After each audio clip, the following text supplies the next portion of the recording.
이거랑 비슷한 느낌의 영화를 여러분들 보신 적이 있으실지도 몰라요. 나를 찾아줘 이런 거 있잖아요. 뭔가 남편이 아내를 잃고 아내는 뭔가 알 수 없는 존재로 이렇게 막 나타나는 그런 거 있잖아. 이런 거. 그래서 원래 이 현기증의 원래 여자 주인공은 베라 마일스라는 여배우였어요. 근데 히치콕이 이 여자를 되게 마음에 들어해서 히치콕 하면 딱 생각나는 게 그런 게 있어. 히치콕 감독한테는 페르소나가 없어요. 그러니까 정확하게 이 감독하면은 딱 생각나는 배우가 없는 거예요. 되게 그냥 종류별로 배우들을 되게 많이 바꿔서 썼어요. 많이 쓴 배우만 3번 정도 쓰고 작품마다 계속해서 배우들을 바꿔서 썼는데 뭐 그런 거 있잖아요. 그 누구지? 가위손 만든 작품 그 감독 누구지? 팀 버튼. 팀 버튼이랑 조니 뎁 같은 이런 관계 있잖아요. 이런 거 페르소나라고 합니다. 팀 버튼의 페르소나, 조니 뎁 이런 관계예요. 근데 히치콕은 그런 게 없었어요. 근데 대신 히치콕 영화 하면은 생각나는 여자의 이미지는 있어요. 되게 백금발에 정말 금발 있잖아. 완전 금발에 약간 날카롭고 차갑게 생긴 미녀형 있죠.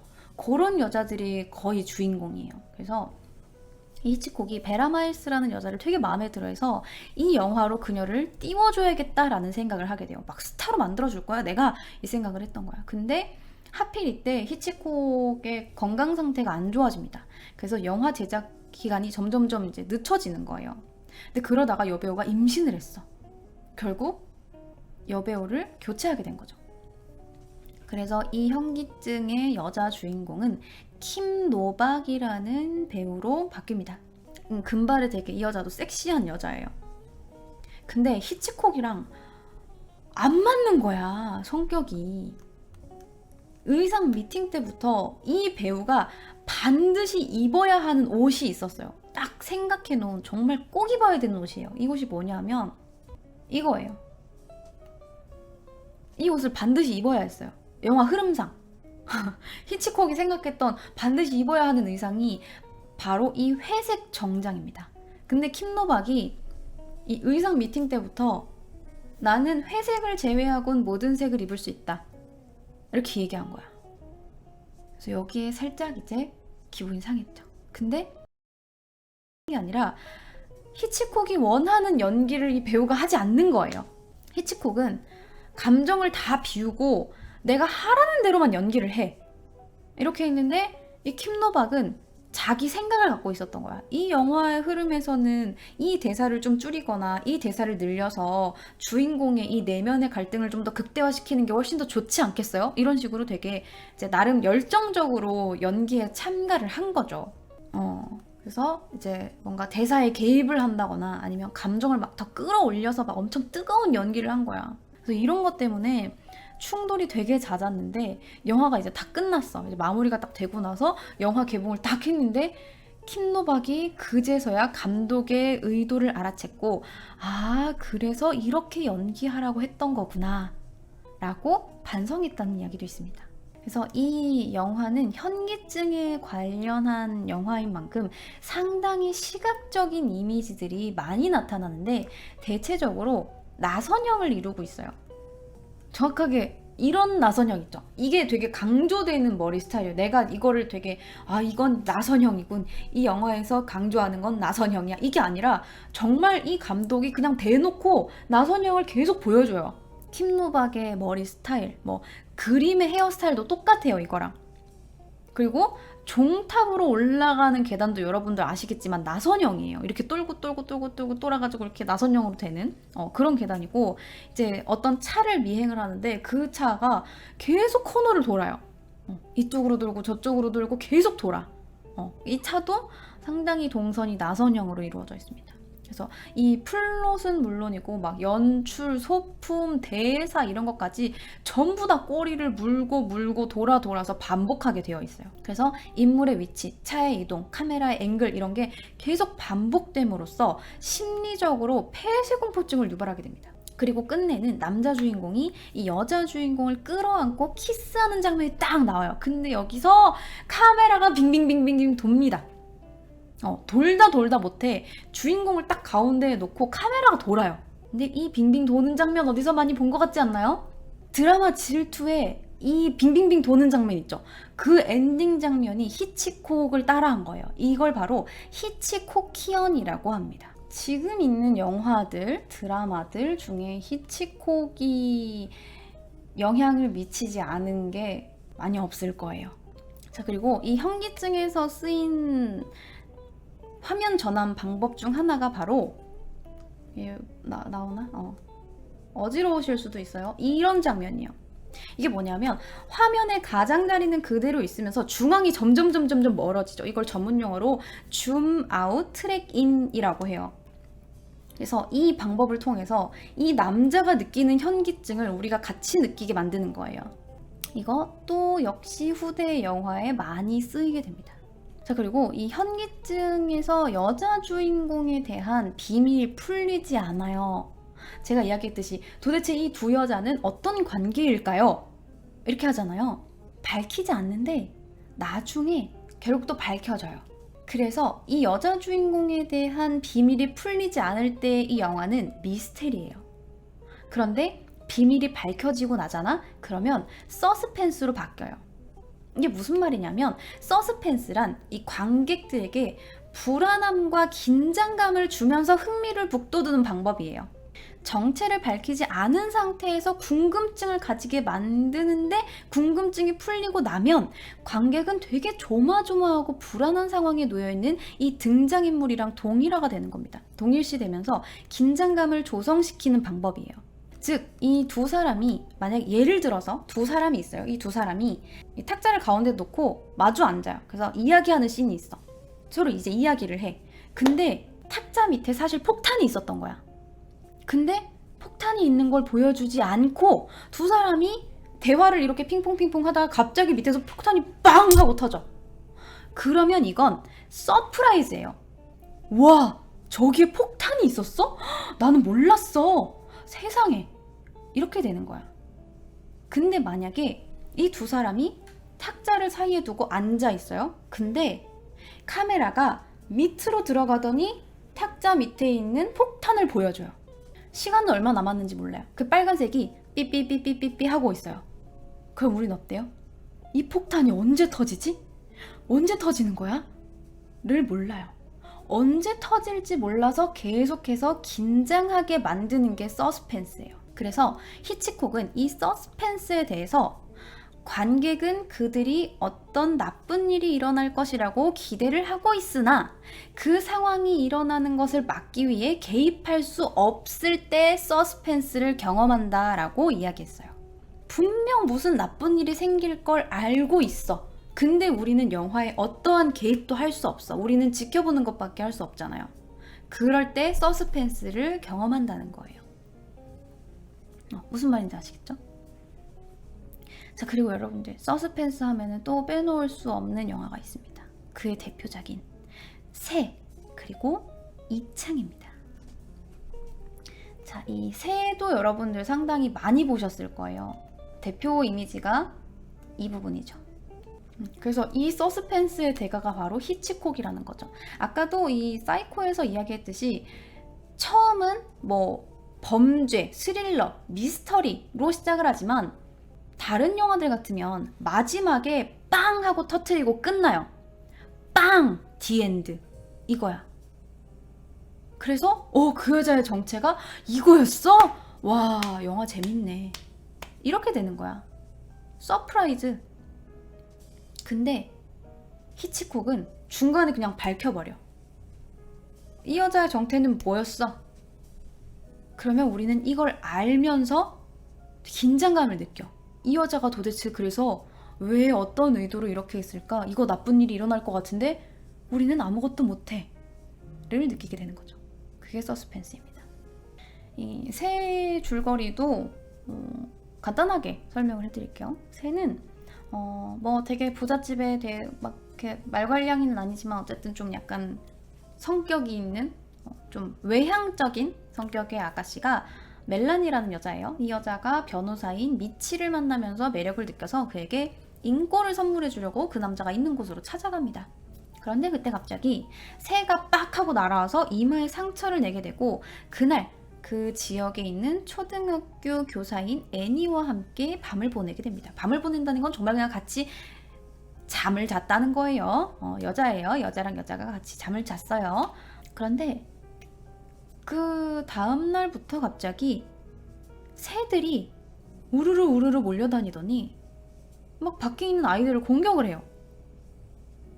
그러더니 그날 저녁부터는 수백 마리의 참새떼들이 벽난로 굴뚝을 통해서 급습을 하는 등 사람을 직접적으로 공격하기 시작합니다. 그러더니 다음 날은 어떤 한 남자가 새한테 눈알이 파먹혀서 죽은 거야. 그리고 그 자기를 재워줬던 교사인 애니 역시 죽은 거예요.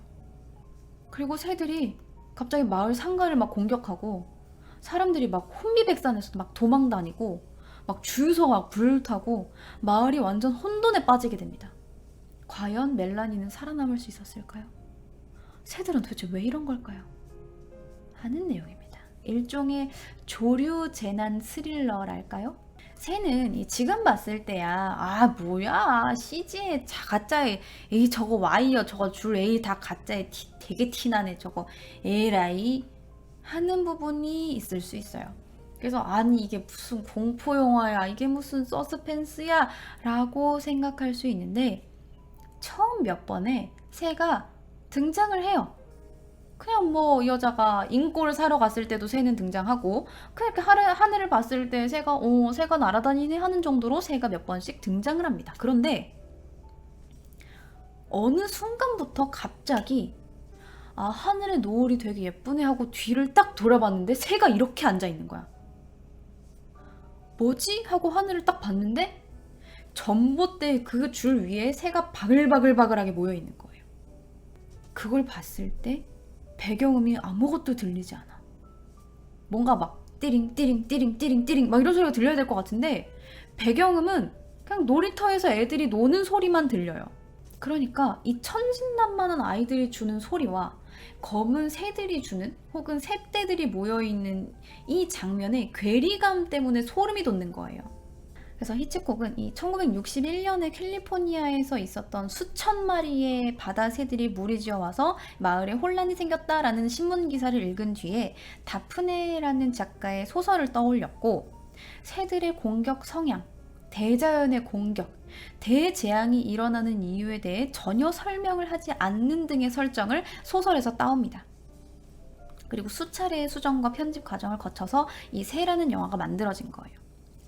이 과정에서 근데 문제는 이게 계속 바뀌다 보니까 스태프들조차 뭘 만들어야 되는지를 모르는 거야.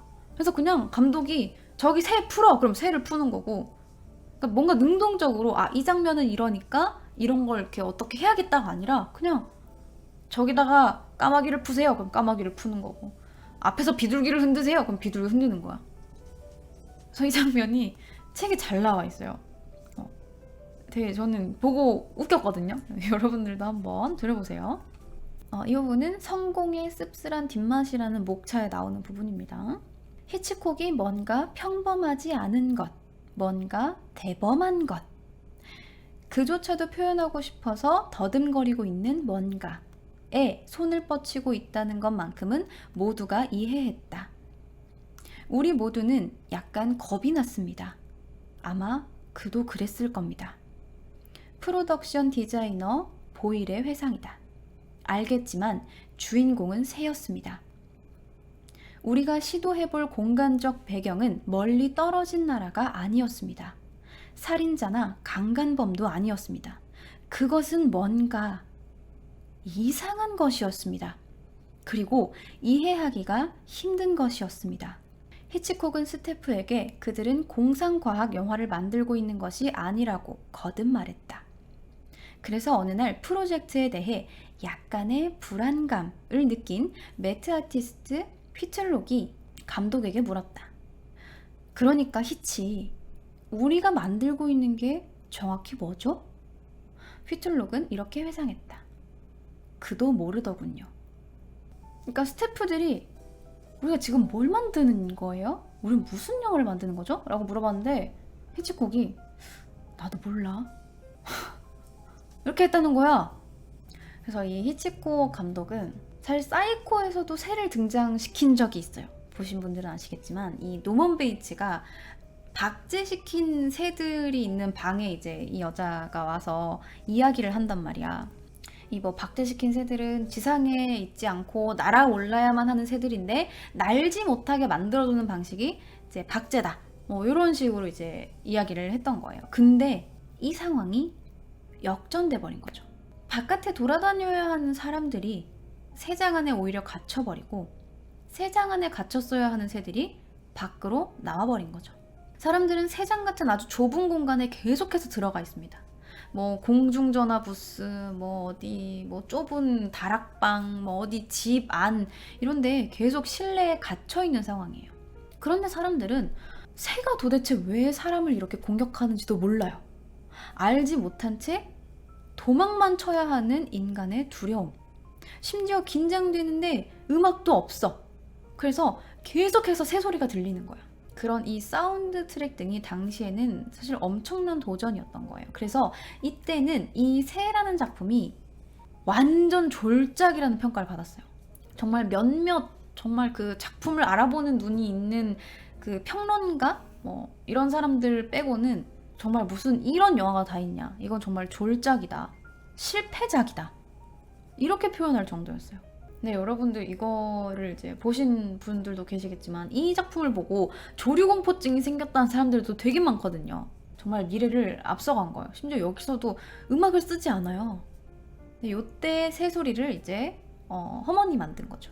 이제 새해를 지나서 이제 마지막 작품이 남아있어요. 히치콕 감독에서 제가 생각했을 때는 빠져서는 안 될, 절대 빠져서는 안 될 이창이라는 작품입니다. 서스펜스의 정수라 불리는 영화예요. 뭔가 이창이라고 하니까 되게 막 옛날 영화 같고 이창이 뭐야?